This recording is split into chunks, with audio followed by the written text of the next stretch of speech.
Selamat malam pemirsa, gencatan senjata Iran Amerika Serikat memang masih berlangsung. Namun, bara konflik terus menyapu. Di tengah situasi yang masih rapuh, manuver militer dan tekanan diplomatik terus bergerak beriringan. Amerika Serikat, Iran sama-sama menunjukkan pengaruhnya. Tak ayal saat ini Selat Hormuz terus menjadi pusat perhatian pemimpin dunia karena menyangkut jalur energi stabilitas global. Iran kembali menolak proposal Amerika Serikat setelah menyampaikan responnya melalui mediator Pakistan. Teheran menegaskan perdamaian tidak cukup hanya menghentikan serangan, tetapi juga harus disertai pencabutan sanksi, pembebasan aset Iran yang dibekukan, hingga pengakuan penuh atas kedaulatan Iran di Selat Hormuz. Iran juga menolak isu nuklir dijadikan bagian dari negosiasi penghentian perang. Penolakan itu muncul hanya beberapa jam setelah Donald Trump menyebut respon Iran sama sekali tidak dapat diterima. Pernyataan itu langsung dibalas Teheran dengan nada keras bahwa Iran tidak sedang mencari simpati ataupun berusaha menyenangkan Trump di tengah tekanan yang terus meningkat.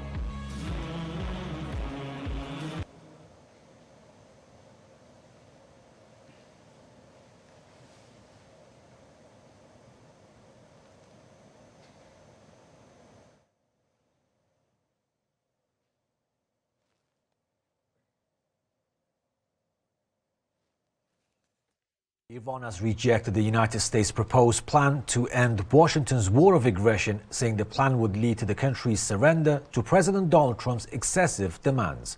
The revelation came after Iran delivered its response to the U.S. proposal through Pakistani mediators, highlighting the fundamental rights of the Iranian people. Di tengah kebuntuan tersebut, Prancis dan Inggris mulai bergerak membangun pengaruh. Presiden Prancis Emmanuel Macron mengaku telah berkomunikasi langsung dengan Presiden Iran Masoud Pezeshkian untuk menawarkan pembentukan misi internasional demi menjaga keamanan Selat Hormuz. Macron menilai stabilitas Selat Hormuz penting untuk mengembalikan kepercayaan dunia terhadap jalur perdagangan dan distribusi energi global. Bahkan kapal induk Charles de Gaulle kini dilaporkan bergerak menuju Laut Merah dan Teluk Aden sebagai bagian dari persiapan misi keamanan di kawasan. Macron kembali menegaskan pengerahan kapal induk Prancis sebagai bentuk persiapan kemungkinan misi defensif di sekitar Selat Hormuz.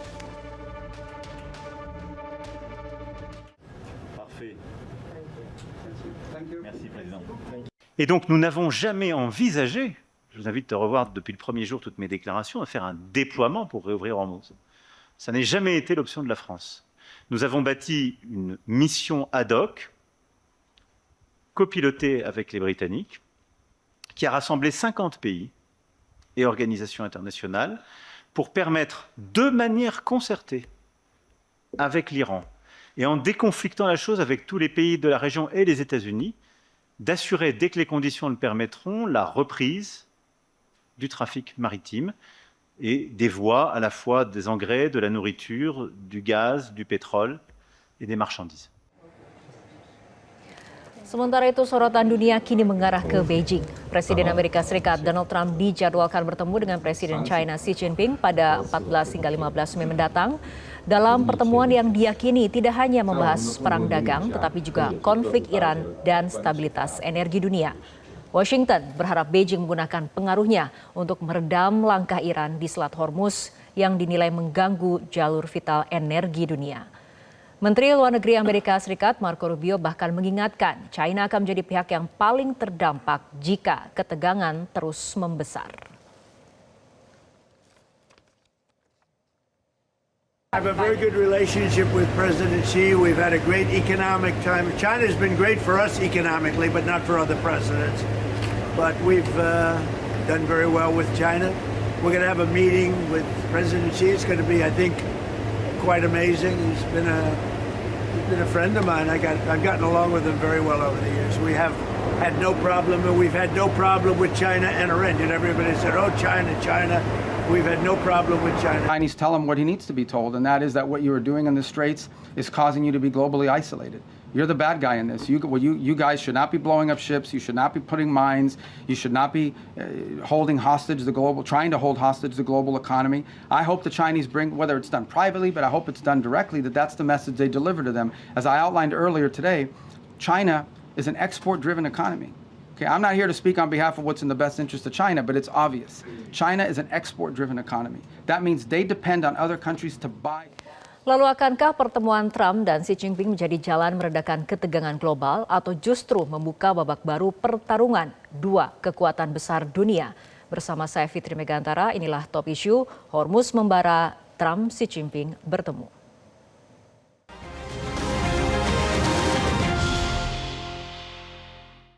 Dan untuk membahas topik pada malam hari ini telah hadir narasumber di studio Metro TV. Saya akan perkenalkan terlebih dahulu Duta Besar Republik Indonesia untuk Tiongkok tahun 2010-2013 Bapak Imron Kotan. Selamat malam Pak Imron. Malam. Apa kabarnya malam hari ini? Baik, terima kasih. Baik. Dan juga kita akan berdiskusi dengan pengamat Timur Tengah Mas Faisal Assegaf. Mas Faisal, apa kabarnya? Sehat Mbak. Terima kasih sudah hadir di studio Metro TV. Dan juga kita akan berbincang bersama pakar hubungan internasional Profesor Hikmahanto Juwana. Prof, selamat malam. Selamat malam Fitri. Terima kasih sudah hadir di studio. Saya akan memulai perbincangan ataupun diskusi dari Pak Imron terlebih dahulu. Pak Imron, Presiden Amerika Serikat Donald Trump akan bertemu dengan Presiden China Xi Jinping pada tanggal 14 hingga 15 Mei 2026 di Beijing. Fakta bahwa Presiden Amerika datang ke Beijing untuk bertemu dengan Presiden China, apakah ada makna khusus, Pak Imron? Oh ya, lagi-lagi diplomasi kan ada darah saya, Fitri. Jadi saya tahu kalau seseorang, katakanlah kepala negara atau kepala pemerintahan, akan berkunjung kepada suatu negara tertentu, dia mengharapkan sesuatu. Ya. Jadi Trump mengharapkan sesuatu dari? Pasti, itu dipastikan bahwa Trump mengharapkan mendapatkan sesuatu dari Presiden Xi Jinping. Nah, saya melihat ada dua hal yang menonjol, yaitu pertama adalah perang dagang ya. Karena China itu bagaimanapun seperti Secretary Rubio mengatakan, China is an export-driven economy. Ya, tanpa ekspor barang-barang dia, China tidak akan hidup.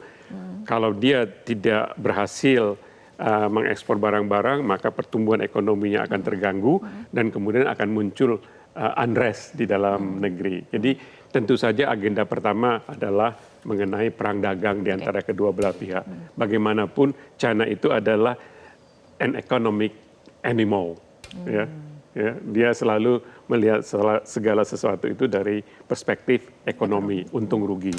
Tentu saja dengan terhambatnya alur atau pasokan suplai minyak dari Selat Hormuz dan Bab el-Mandeb yang menguasai 32% ya, 32% dari suplai global, maka tentu kunjungan itu juga mau tidak mau akan menyinggung mengenai perang antara Amerika Serikat melawan Iran. Oleh karena itu saya melihat bahwa kunjungan ini juga akan dimanfaatkan oleh katakanlah Presiden Trump untuk meyakinkan China, untuk meyakinkan Iran, untuk mencapai apa yang dinamakan face saving formula, acceptable both to the US as well as to Iran. Jadi kunjungan ini saya melihat dan kebiasaan diplomasi ini biasanya kalau kunjungan itu sudah ada yang namanya advance team untuk membahas masalah-masalah yang terkait dengan masalah isu-isu strategis maupun isu-isu yang bersifat taktis. Bahwa kenyataannya kunjungan ini berlangsung berarti something is cooking lah.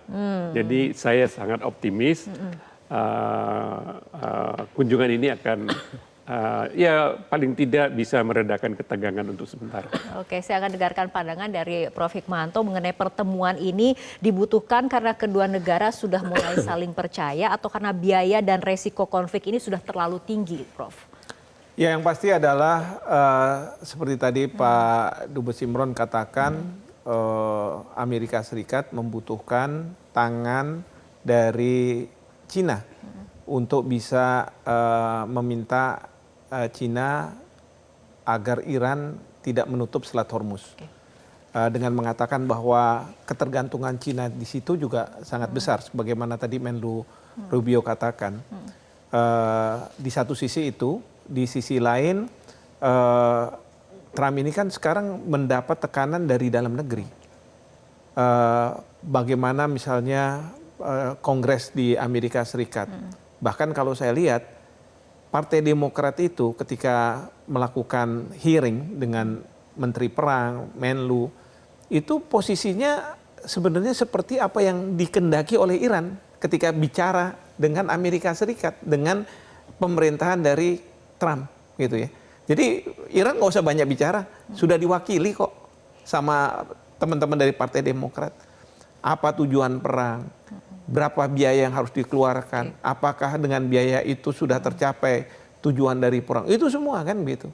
Nah jadi Trump sendiri mendapat tekanan, baik itu dari Kongres, dari rakyatnya, approval rating dari Trump itu semakin menurun, belum lagi hantaman dari bursa, karena harga minyak selalu melambung gitu.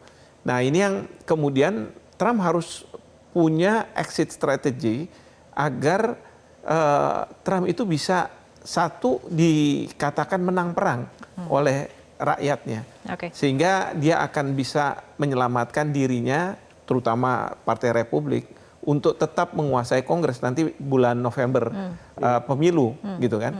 Nah tapi dari sisi Iran mengatakan, tunggu dulu, saya nggak mau begitu saja mau menyerah, walaupun Anda pakai Cina sekalipun, saya tidak akan menyerah begitu. Nah Selat Hormuz itu bagi Iran itu sekarang menjadi bargaining chip. Karena apa?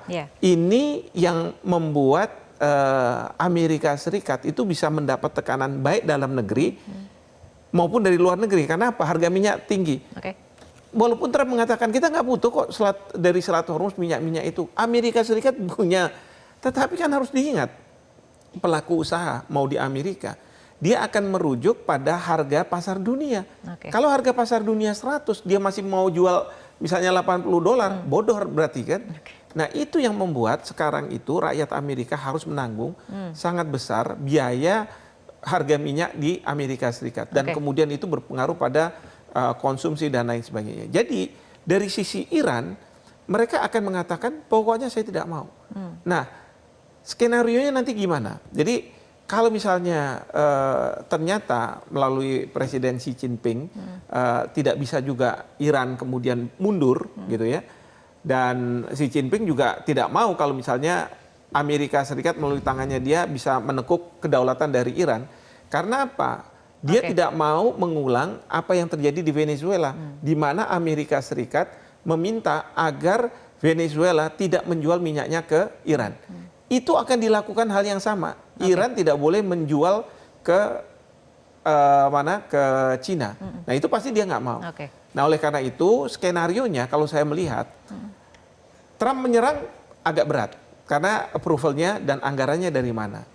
Kemudian yang kedua adalah kalau misalnya menyerah kan juga nggak mungkin. Jadi yang kemungkinan terjadi itu adalah gencatan senjata tetap jalan terus, ya. Perang nggak usah dideklarasi menang atau kalah. Perdamaian, proposal perdamaian mungkin juga nggak akan dibahas lagi. Yang penting adalah tidak ada serangan. Karena prinsipnya bagi Iran, kalau Amerika Serikat tidak menyerang ataupun Israel, maka dia nggak akan serang balik. Itu satu. Yang jadi concern sekarang adalah Selat Hormuz. Nah dalam konteks Selat Hormuz, tadi kita sudah dengar bagaimana Perancis punya inisiatif dengan Inggris untuk menjadi penjamin. Itu yang saya sebenarnya sudah sampaikan, harusnya pemerintah kita bisa melakukan penjaminan itu. Sebelum membahas mengenai hal itu, saya akan bergeser dulu ke Mas Faisal sebagai pengamat dari Timur Tengah. Ini bagaimana kemudian Iran akan membaca ataupun memperhatikan dengan detail pertemuan yang dilakukan antara Washington dengan Beijing ataupun Presiden Trump dengan Presiden Xi Jinping? Saya kira Iran tidak akan terlalu melihat hasilnya seperti apa ya. Karena kemungkinan juga kalau kita lihat rekam jejaknya kan Cina ketika Menteri Keuangan menerapkan sanksi untuk 5 perusahaan Cina, kan Cina bilang nggak usah dianggap lah sanksi dari Amerika itu sendiri. Kemudian juga ketika resolusi tentang Selat Hormuz 7 April, Cina dan Rusia ikut memveto. Nah, di sini Iran sudah menegaskan kedaulatannya terhadap Selat Hormuz melalui undang-undang yang disahkan Parlemen Iran akhir Maret lalu, dan itu sudah diakui oleh Wakil Ketua Parlemen Iran Hamid Reza Haji Babai bahwa mereka sudah mendapatkan pendapatan dari penerapan bea lintas Selat Hormuz. Jadi itu ada 11 pasal, saya punya draft ininya, undang-undangnya. Jadi semua bea itu dibayar di muka. Bayar di muka itu dalam mata uang rial Iran. Nah, di dalam salah satu pasalnya itu kapal Amerika ataupun Israel atau negara-negara yang berafiliasi dengan kedua negara itu sama sekali tidak boleh melintasi Selat Hormuz. Okay. Kemudian juga kapal-kapal yang dianggap dari negara yang dianggap memusuhi Iran, dalam hal ini Uni Eropa yang terakhir memberikan sanksi sebelum perang menetapkan Garda Revolusi Islam sebagai organisasi teroris, yaitu termasuk yang bakal kena ya. Di sini ada Perancis, Jerman semacamnya. Jadi terus kemudian juga Iran menerapkan bahwa nanti kalau misalkan ada kapal yang melanggar, itu kapal akan ditahan sementara dan didenda 20% dari nilai barang yang dibawa oleh kapal itu. Jadi penerapan bea itu berdasarkan jenis kapal, jenis muatan, volume muatan, dan nilai muatan. Jadi memang walaupun nanti seperti kata Pak Hikmahanto bahwa nanti perang tidak akan berlangsung, gencatan senjata diambangkan sepanjang selamanya versi Amerika, ya tetap saja Amerika terus Israel ataupun negara-negara yang dianggap bermusuhan terhadap Iran ya akan menjadi korban karena mereka sesuai undang-undang itu tidak boleh lagi melintasi Selat Hormuz. Oke, saya akan kembali ke Pak Imron mengenai pandangan, artinya mana kemudian pihak yang paling membutuhkan hasil konkret dari pertemuan ini, apakah Amerika ataukah China? Tapi tahan dulu jawaban dari Pak Imron karena kita akan ikuti jeda berikut terlebih dahulu.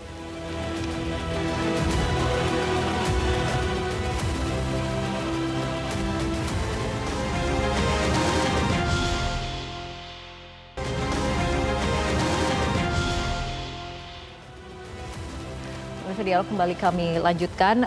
Pak Imron masih mengenai pertemuan jelang pertemuan Amerika dan juga China seperti itu. Siapa kemudian menurut Anda yang paling membutuhkan hasil konkret di tengah kemudian konflik geopolitik saat ini? Apakah Amerika yang sedang melakukan berbagai upaya untuk mengakhiri eskalasi perang di Timur Tengah, konfliknya dengan Iran, ataupun China yang akibat konflik ini juga terkena dampak terganggunya rantai pasokan energi global? Ya, lagi-lagi saya ingin menggarisbawahi fakta bahwa memang sebagian besar bahkan 80% ya ekspor minyak dari Iran itu diserap oleh pasar China. Ya. Dan kemudian suplai dunia yang melalui Selat Hormuz dan Bab el-Mandeb itu ada 32%. Nah, ini semua mempengaruhi perekonomian dunia. Jadi ini peperangan ini tidak hanya menyengsarakan rakyat Amerika yang sudah membayar lebih dari 52% harga minyak, tapi juga oleh Indonesia. Ternyata harga minyak kita juga terpengaruh. Okay. Nah, saya melihat bahwa ya kunjungan, bahkan berharap, saya berharap kunjungan dari Trump ke Beijing bertemu dengan Presiden Xi Jinping ini akan menemukan semacam keseimbangan, Mbak Fitri. Keseimbangan dalam pengertian China bisa memberikan exit strategi seperti yang tadi juga sudah diamplify oleh Prof. Hikmahanto ya. China itu bisa memberikan exit strategi kepada Amerika Serikat, pada saat yang bersamaan dia juga memberikan exit strategi kepada Iran. Nah, ini exit strategi itu semua berputar di 2 atau 3 isu strategis, yaitu pembukaan kembali Selat Hormuz yang sebenarnya tadinya juga memang bebas, ya. Kemudian adalah program nuklir dari Iran, dan kemudian tentu saja seperti yang kita sudah singgung tadi, ada juga muatan selain itu adalah muatan tentang perang dagang antara Amerika Serikat dan China. Jadi kalau 2 masalah utama yang sekarang mengganjal antara Amerika Serikat dan Iran ini bisa diatasi, dan saya berharap demikian, buktinya memang kunjungan sampai sejauh ini belum ada pembatalan seperti pembatalan pada kunjungan yang pertama, artinya ada sinyal positif. Nah, oleh karena itu lagi-lagi saya berharap Indonesia ini mungkin bisa memainkan peran sebagai memberikan, katakanlah, mendorong munculnya trust di antara pihak-pihak yang bertikai ya. Dan ini bisa diperankan oleh Presiden Prabowo Subianto karena dia mempunyai jalur kepada Presiden Trump dan juga jalur dengan salah satu anggota The Global South yaitu Iran, apalagi dengan China. Jangan lupa, China itu adalah Indonesia dengan China itu mempunyai perjanjian tertinggi secara politik, apa yang kita namakan strategic and comprehensive partnership. Jadi kita harus memperlakukan China itu lebih dari sebenarnya dari negara-negara lain. Dan arsiteknya itu kebetulan saya. Baik. Artinya harus bisa memanfaatkan momentum seperti ini. Tapi berbicara mengenai keseimbangan tadi yang disebutkan oleh Pak Imron, Mas Faisal, ini apakah menurut Anda posisi China saat ini bisa dikatakan sebagai penyeimbang dominasi Amerika di kawasan? Saya kira selalu seperti itu ya, baik Cina maupun Rusia itu selalu menjadi antitesa Amerika di Timur Tengah. Ya karena memang ya ada persaingan baik secara global maupun di kawasan. Makanya kita lihat Cina itu tidak mereka memveto di Dewan Keamanan PBB, terus juga mengabaikan sanksi yang diterapkan oleh Kementerian Keuangan Amerika Serikat. Saya kira apapun yang dilakukan oleh Amerika yang merugikan Iran, Cina akan melawan itu atau menentang itu. Yaitu tadi karena ya Cina ini kan yaitu 90% ekspor, menyerap 90% ekspor kebutuhan minyak Cina, 90% itu diimpor dari Iran. Jadi saya kira selama Iran itu masih tetap bisa menyediakan ekspor minyak untuk Cina, ya saya kira Cina akan tetap mendukung Iran. Dan juga memang sudah ada perjanjian kalau tidak salah 2021 kalau tidak salah perjanjian antara Iran dengan Cina, salah satunya ya proyek investasi yang nilainya ratusan miliar dolar Amerika Serikat, termasuk pembangunan stasiun metro di Iran itu sendiri. Nah kalau saya melihat begini, kalau misalkan ditanya apakah Amerika bisa menekan Cina untuk Cina bisa menekan Iran, itu saya kira logika yang keliru ya. Artinya begini, Iran ini kan sebagai korban. Kalau kita meminta korban menyerah terhadap pelaku, itu adalah sebuah ya sangat ironis kalau kita berpendapat seperti itu. Karena yang diperjuangkan Iran ini adalah mereka memperjuangkan hak-hak rakyat Iran, bangsa Iran sudah dirampas oleh Amerika selama ini. Yang pertama perang ini kan merampas keamanan, keselamatan dan kesejahteraan rakyat Iran. Ketakutan, banyak korban, kemudian juga banyak infrastruktur rusak. Terus kemudian juga masalah sanksi. Ini kan merugikan rakyat Iran. Nah makanya Iran meminta pencabutan sanksi. Kemudian aset yang dibukukan. Itu aset yang bisa digunakan untuk membangun untuk kesejahteraan rakyat Iran. Nah itu makanya Iran menerapkan undang-undang itu, salah satunya dari pendapatan itu 70% untuk memperkuat pertahanan atau militer Iran, dan 30% terbalik 30% menurut undang-undang itu salah satu pasalnya untuk militer, memperkuat militer Iran, dan 70% untuk kesejahteraan dan pembangunan infrastruktur di Iran. Nah masih berbicara mengenai Iran, tapi saya akan bergeser ke Prof. Hikmahanto. Ini sebelum pertemuan Trump sempat memperingatkan bahwa ia akan mengenakan tarif 50% pada barang-barang China jika Beijing memberikan bantuan militer kepada Teheran. Prof, apakah China lagi-lagi mengenai diplomasi gaya tekanan yang dilakukan oleh Amerika ini akan tunduk dengan tekanan Amerika di tengah hubungan Beijing dan Washington yang memang sudah kompleks seperti itu, Prof? Saya melihat gini ya, sebenarnya Amerika, Trump itu yang justru sedang dalam situasi yang panik gitu ya. Karena kalau ditanya antara Cina dengan Amerika Serikat, mana sih yang membutuhkan? Sebenarnya Amerika Serikat yang membutuhkan Cina, bukan sebaliknya. Karena bagi Cina, kalau dia katakanlah terkait dengan Selat Hormuz masih membutuhkan minyak, dia bisa kok lewat darat, lewat Pakistan dan lain sebagainya. Dan itu tidak menghalangi katakanlah pasokan yang dibutuhkan oleh Cina. Nah sekarang ini kan Trump ini yang sangat dia khawatirkan adalah kalau justru Cina tidak hanya menyuarakanlah penentangan mereka terhadap misalnya perang yang dilakukan oleh Amerika Serikat terhadap Iran. Itu sangat keras Cina melalui juru bicara Menteri Luar Negeri. Atau penentangannya di Dewan Keamanan PBB ketika ada resolusi yang dimunculkan oleh Bahrain dan Amerika Serikat untuk membuka Selat Hormuz dengan kekuatan militer. Itu diveto oleh Cina dan kemudian juga oleh Rusia. Jadi dalam posisi seperti saat sekarang ini, Cina yang sebenarnya nggak ada beban sebenarnya. Kalaupun Trump mengatakan bahwa awas kalau misalnya sampai dibantu oleh Cina begitu ya, mungkin Cina juga akan mengatakan Iran itu tanpa perlu bantuan dari Amerika Serikat, mereka sudah memiliki kekuatan yang sampai hari ini, jangankan intelijen dari Amerika Serikat atau Israel, masyarakat luas juga tidak tahu kekuatan Iran itu sampai di mana. Ya, jadi kalau misalnya Amerika Serikat, kita tahu setelah diserang pangkalan militer Amerika Serikat, lalu kemudian juga kapal induk dan lain sebagainya, itu kan kekuatan militer Amerika Serikat di Timur Tengah itu semakin menipis.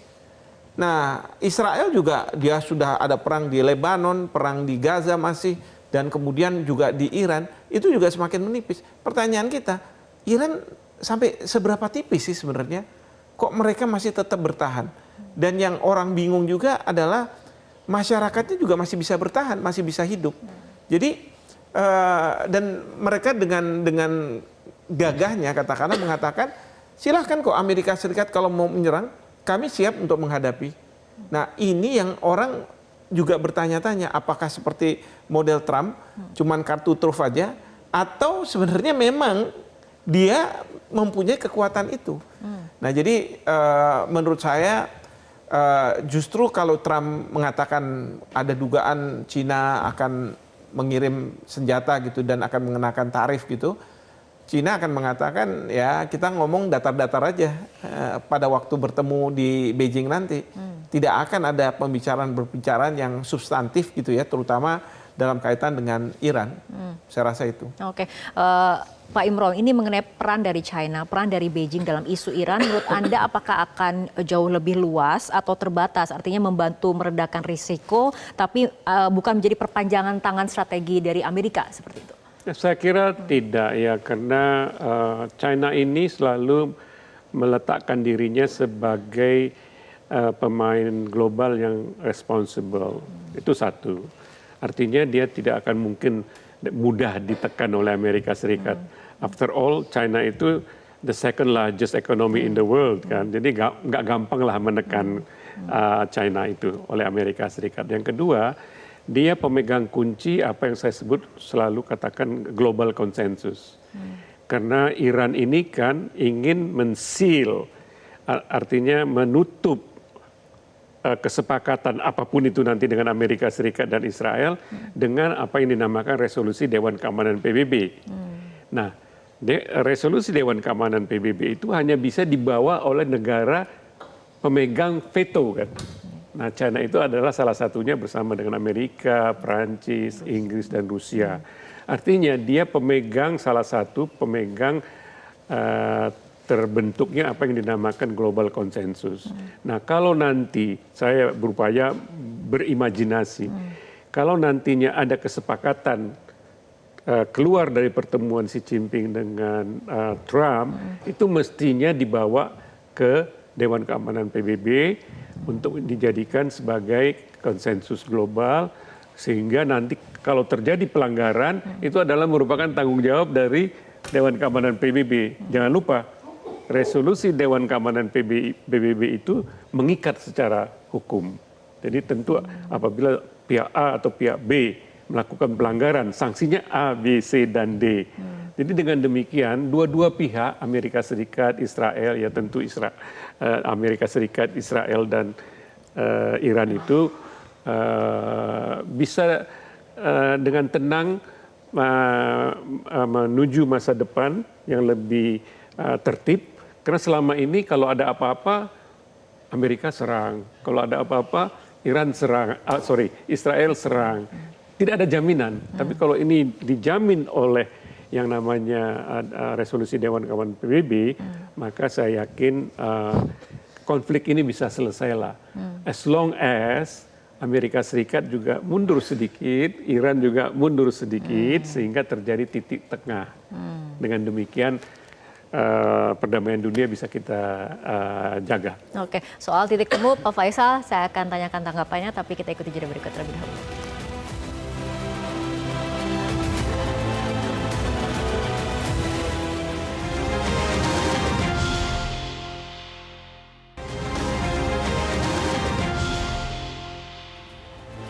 Pemirsa, diskusi kembali kami lanjutkan. Mas Faisal, mengenai titik temu antara Amerika Serikat dan juga Iran.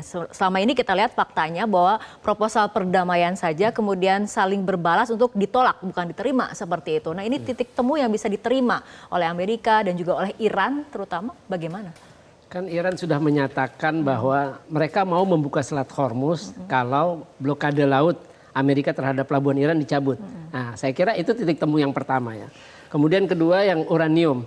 Uranium kan Amerika minta 20 tahun.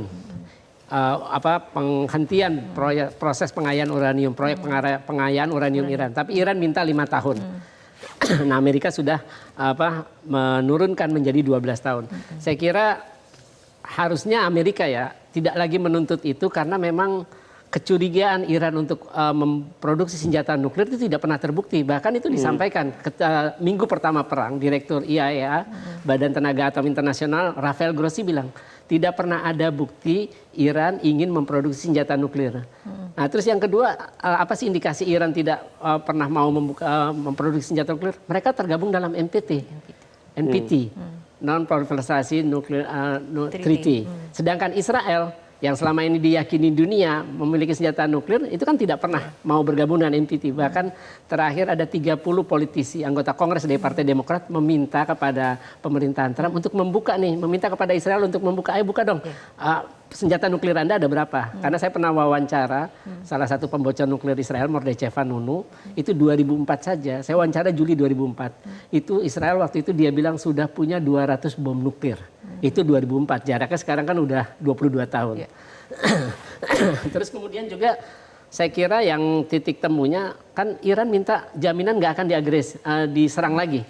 Nah, harusnya Amerika memenuhi hal itu. Artinya ketika propaganda negatif atau palsu dari Amerika dengan Israel bahwa Iran ancaman perdamaian global, ancaman terhadap perdamaian kawasan, keamanan kawasan, itu kan tidak pernah terbukti. Karena sejak Iran tidak pernah menyerang negara lain sejak rezim mulai terbentuk. Walaupun mereka menyatakan permusuhan terhadap Israel ataupun Amerika. Sebelum perang ini, sejak 28 Februari, Iran tidak pernah menyerang pangkalan militer Amerika. Iran tidak pernah menyerang Israel. Itu kan baru dilakukan setelah perang tahun lalu, 12 hari dengan Israel, dan juga perang kali ini. Saya kira titik temu itu bisa salah satu menjadi titik temu. Dan saya kira salah satunya lagi adalah ya Amerika harus mencabut sanksi dan mencairkan aset Iran. Karena sanksi itu kan dilakukan atas tuduhan-tuduhan yang tidak pernah terbukti. Bahwa Iran membiayai terorisme. Padahal Hamas dengan Jihad Islam itu kan mereka nggak berperang di luar dari wilayahnya. Mereka adalah kelompok pejuang. Sama dengan Hizbullah. Hizbullah juga membela wilayah kedaulatan Lebanon. Saya kira itu yang bisa menjadi titik temu agar nantinya tidak akan ada lagi perang antara Iran melawan Amerika maupun Israel. Oke, Prof. Hikmanto seperti apa dengan kemudian kita mencermati gaya dari Trump sendiri? Saya sih masih berpendapat bahwa tidak ada titik temu. Jadi memang perang ini diambangkan. Seperti Rusia dengan Ukraina. Sampai hari ini kan nggak ada perdamaian di antara mereka. Tidak ada pernyataan misalnya Ukraina menyerah atau misalnya Rusia sudah lagi tidak menyerah, nggak ada. Jadi diambangkan, sekali-sekali memang ada serangan gitu ya, tapi nggak fatal. Nah, jadi karena titik temu terkait dengan proposal yang saling diajukan itu saling tinggi call-nya, dan berapa kali putaran pun oleh Pakistan diupayakan itu nggak akan kemudian akan turun secara signifikan gitu ya dari kedua belah pihak sampai kemudian ada titik temu. Oleh karena itu yang paling realistis adalah perang ini memang diambangkan dengan harapan suatu hari nanti kalau ada pergantian pemerintahan, apakah di Amerika, apakah kemudian di Iran gitu ya, itu terus kemudian mereka akan bisa menemukan satu titik temu sehingga tidak perlu ada kehilangan muka kalau dalam situasi seperti itu. Tapi yang paling penting adalah Selat Hormuz ini. Maka yang tadi saya katakan inisiatif dari Prancis dengan Inggris terkait dengan upaya mereka untuk secara independen, tidak ada campur tangan dari Amerika Serikat. Dan di sini Presiden Macron tadi sudah disampaikan berbicara dengan Presiden Iran bahwa mungkin pembicaranya adalah ini secara independen. Kita ingin bahwa Selat Hormuz itu terbuka. Kita kalaupun ada kapal-kapal induk yang akan dikerahkan ke sana, itu untuk defensive purposes saja. Dalam artian kalau misalnya Iran menyerang, oke, kita akan serang. Tapi kalau misalnya tidak ada serangan dari Iran, untuk mengawal kapal-kapal terutama dari Uni Eropa begitu ya keluar, itu harus dijamin gitu. Dan mungkin Iran mengatakan, oke, kita akan bisa terima, asal jangan kapal dari Amerika atau Israel. Kira-kira seperti itu. Prof, dari segi hukum internasional mengenai koalisi rencana militer seperti ini, apakah memiliki landasan legal yang kuat atau sepertinya dianggap bisa menjadi intervensi militer bagi kedaulatan suatu negara? Sebenarnya kalau dalam konteks damai, hal yang dilakukan oleh Iran sebenarnya tidak boleh. Ya, karena ada freedom of navigation. Untuk yang dilakukan oleh Inggris dan Perancis membentuk koalisi Nah, pertahanan? kalau misalnya sekarang ini kan satu upaya bagaimana di satu sisi Iran akan mengurangi penutupan terhadap Selat Hormuz dengan catatan bahwa harapan mereka tanpa keterlibatan dari Amerika Serikat, maka Iran mau untuk membuka selat itu. Nah, ini yang penting dan sebenarnya Amerika Serikat tidak mungkin juga menentang karena apa? Sekali lagi, harga minyak dunia itu yang akan menjadi acuan. Mau kita dimanapun, itu yang menjadi acuan itu harga minyak dunia. Dan sekarang ini harga minyak dunia itu sudah tidak sangat realistis, sehingga perlu diturunkan. Jadi ada upaya. Sekarang ini kalau misalnya Trump mengatakan bahwa proposal dari Iran tidak diterima, itu harga minyak akan naik gitu kan. Nah sekarang bagaimana supaya Amerika Serikat pengaruh Amerika Serikat di Selat Hormuz itu secara signifikan dikurangi dan kemudian di situ ada negara-negara yang diinisiatifi oleh Prancis, kemudian Inggris dan lain sebagainya. Saya juga berharap ya kalau misalnya kemarin Bapak Presiden sudah ketemu sama negara-negara ASEAN dan bicara soal energi itu menjadi concern, harusnya beliau-beliau itu ikut sama-sama dengan Prancis dan Inggris untuk berbicara masalah ini, mengamankan. Karena kita juga punya kepentingan juga supaya harga minyak itu turun. Kalau tidak, ini akan berbahaya untuk perekonomian Indonesia.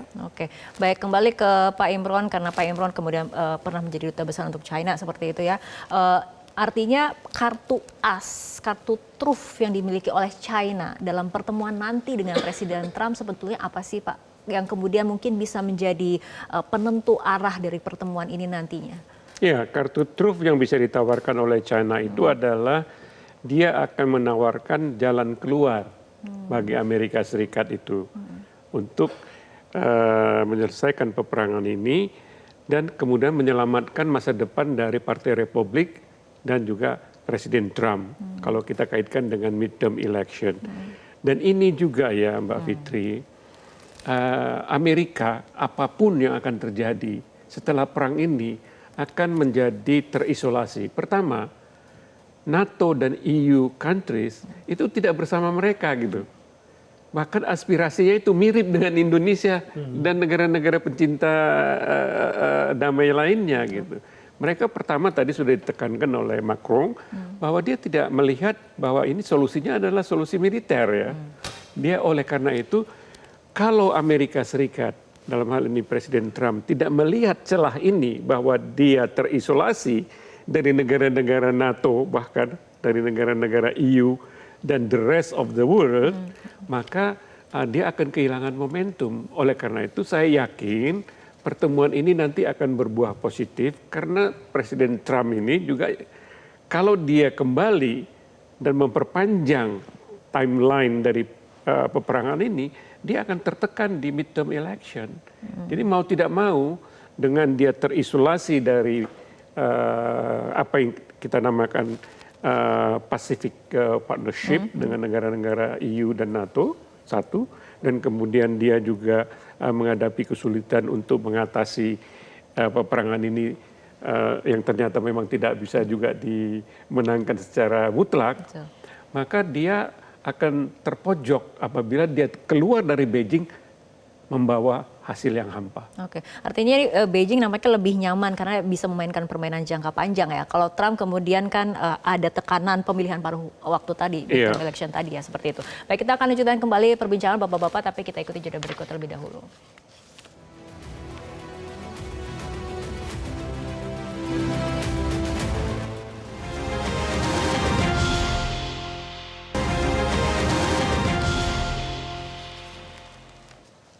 Pemirsa, perbincangan kembali kami lanjutkan. Mas Faisal, di tengah jelang pertemuan antara Amerika Serikat dan juga China, pertemuan dua negara dengan ekonomi terbesar di dunia, di tengah kondisi geopolitik saat ini, terutama konflik Amerika Serikat dan Iran, ini kira-kira arahnya akan kemana pasca pertemuan nanti? Indikator apa yang harus kita lihat pasca pertemuan? Ya, saya kira Iran sudah sadar ya. Mujtaba Khamenei itu berperang melawan Amerika dan Israel didukung rakyat. Sebaliknya, Trump ikut berperang bareng Israel menyerang Iran, itu tidak didukung sama sekali oleh rakyat. Artinya Iran tetap tidak akan kendor dengan tuntutannya. Selain itu memang Iran ingin menunjukkan mereka bangsa yang punya harga diri, selain merdeka dan berdaulat, tidak mau didikte oleh Amerika ataupun negara barat lainnya. Dan selama Iran itu bisa meladeni itu dan bertahan, bahkan itu sudah dibuktikan sampai lebih dari 2 bulan ini Iran bisa bertahan terhadap tekanan diplomatik, terus juga agresi militer. Saya kira itu malah yang nanti kalau dibalik, kalau misalkan tujuan awalnya menumbangkan rezim mullah di Iran, ini nanti malah yang tumbang adalah Republik di Kongres mungkin di pemilihan selanjutnya nanti. Oke, bergeser ke Prof. Hikmah. Apakah Anda melihat akan ada perubahan signifikan dari arah konflik pasca pertemuan nanti Xi Jinping dengan Trump? Sebenarnya kalau misalnya Trump itu menurunkan egonya ya, dan kelihatannya dalam pertemuan ini dia kan menyanjung-nyanjung Xi Jinping sebagai teman baiknya, saya ini. Padahal kalau kita lihat sebelumnya bagaimana Trump itu sangat hostile terhadap Cina, terhadap pengenaan tarif dan lain sebagainya, begitu ya. Sekarang sudah mulai tone down gitu ya, mulai turun. Mungkin saja ada hal yang positif, meskipun seperti saya katakan perang ini gencatan senjata akan terus, kita nggak tahu sampai kapan gitu ya. Bahwa ini mungkin sebagai jalan keluar. Lalu ada peran Inggris, Prancis, dan banyak negara yang mencoba agar tidak diidentikan atau dilabel bahwa ini merupakan tindakan Amerika Serikat oleh Iran, tetapi negara-negara yang independen yang memang ingin supaya minyak dunia itu memang segera turun harganya. Jadi ini yang harus dukung, tapi kita juga harus waspada dengan apa yang dilakukan oleh Israel. Karena bukannya tidak mungkin Israel akan mensabotase apa yang sudah terjadi secara kondusif sekarang ini. Ya, kalau kita lihat sekarang ini sebenarnya tidak ada serangan Amerika Serikat ke Iran, itu di masyarakat Iran mungkin hidupnya sudah mulai normal, sudah mulai kondusif. Tetapi kalau misalnya nanti Israel mengupayakan tindakan-tindakan yang membuat Iran harus menyerang Israel mungkin, dan Amerika nanti akan menyerang kembali, dan itu akan menjadi masalah. Jadi Israel menjadi variabel pendorong eskalasi kemungkinan. Betul sekali. Seperti itu. Karena sekarang ini sebagaimana disampaikan oleh Menlu Rubio, bahwa Amerika Serikat kan sudah mengatakan epic fury itu sudah berakhir. Ya. Dan sekarang kalau Amerika menyerang, itu kalau dia diserang. Sementara ketika ada di Selat Hormuz ada serang menyerang, selalu Trump atau Pete Hegseth mengatakan ini tidak berarti gencatan senjata dilanggar, gencatan senjata masih on gitu ya. Karena kekhawatiran di dalam negeri untuk Amerika Serikat, dan mereka ingin bahwa sekarang kita fokus saja, nggak usah regime change, nggak usah soal nuklir dan lain sebagainya. Sekarang bagaimana Selat Hormuz itu bisa terbuka seperti itu. Oke, dari Pak Imron sendiri bagaimana pandangannya? Ya, lagi-lagi saya melihat ini, saya berharap lah ya, agar China ini bisa menawarkan apa yang saya namakan face saving formula kepada Presiden Trump, sehingga dia kembali ke Amerika Serikat dengan membawa narasi bahwa dia sudah bisa menyelesaikan perang ini yang menguntungkan ekonomi maupun kepentingan politik dari pemerintah Amerika Serikat. Dengan demikian, dia bisa melalui midterm elections ini dengan mulus dan terhindar dari apa yang dinamakan impeachment. Kalau tidak, oleh karena itu saya ragu-ragu apakah dia akan menyia-nyiakan ya kesempatan ini. faktanya sekali lagi saya ingin garis bawahi ya, faktanya dia sudah mau datang ke China itu sudah petanda positif. Nah, mudah-mudahan dengan pertemuan dengan Xi Jinping terlepas dari perang dagang, dia juga bisa menerima suatu face saving formula yang mengatakan bahwa saya berhasil membuka Selat Hormuz, saya berhasil meyakinkan Iran bahwa nuklirnya itu harus dipastikan. Apakah itu melalui mekanisme NPT atau tidak, itu lain persoalan. Bisa dipastikan tidak akan digunakan untuk membangun senjata nuklir. Dengan demikian, dia bisa kembali ke Amerika dengan chin up, dengan kepala tegak bahwa saya sudah memenangkan peperangan. Dengan demikian dia akan mempengaruhi secara positif akhir daripada pemilihan setelah pada November yang akan datang. Artinya kita tunggu 14 hingga 15 Mei, kira-kira poin-poin apa saja yang akan disepakati oleh kedua negara besar ini, kita tunggu saja. Baik, Pak Imron, Mas Faisal, Prof. Hikmahanto, terima kasih telah berbincang bersama kami malam hari ini. Pemirsa, jelang pertemuan Donald Trump dan Xi Jinping, perhatian dunia kini tertuju pada Beijing. Di tengah memanasnya Selat Hormuz dan kerasnya tarik ulur kepentingan, dunia berharap jalur dialog masih mampu meredam bara konflik yang terus membesar. Saya Fitri Megantara, terima kasih atas perhatian Anda. Selamat malam, sampai jumpa.